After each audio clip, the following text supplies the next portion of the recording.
هەڵەبجە یادی 37مین ساڵیادی تاوانی کیمیایی بارانی سەردەشتی کردەوە. کۆمەڵی قوربانیانی کیمیایی باران و تۆڕی ڕێکخراوەکان و بەشێک لە چالاکانی مەدەنی هاوخەمیان بۆ قوربانیانی ئەو تاوان و بۆ خەڵکی سەردەشتی ڕۆژهەڵاتی کوردستان دەربڕی. کۆمەڵی قوربانیانی کیمیایی بارانی هەڵەبجە دەڵێت لەلایەن یەک ڕژێمی ستەمکارەوە هەڵەبجە و سەردەشت کیمیا باران کران.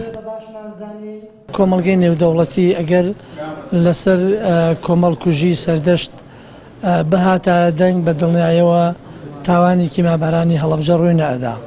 بۆیە ئەتوانم بڵێم هەردوو لامان قوربانی دەستی یەک ڕژێمین و ئەگەر بین باز لە مێژووی ساڵی شەڕی ئێران و عێراق بکەین لە هیچ شوێنێکی تری ئێران حکوومەتی عێراقی جورئەتی نەکردووە چەکی کۆکوژ بەکاربهێنێ تەنها لە شوێنە کوردنشینەکان نەبێ.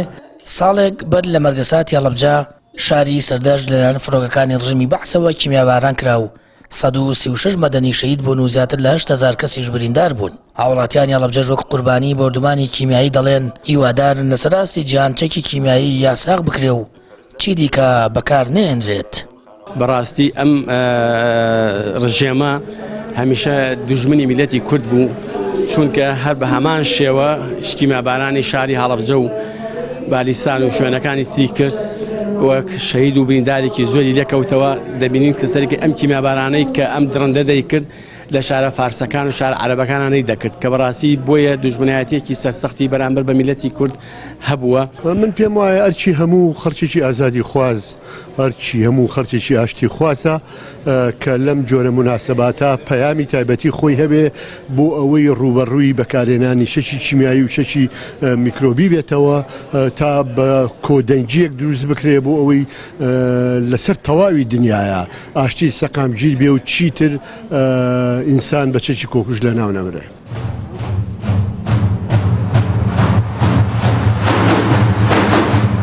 لە مەراسیمەکەدا چەند بڕگەیەکی هونەری ماتەمێنی و فیلمێکی دیکۆمنتاری کیمیایی بارانی سەردەشت نمایش کران.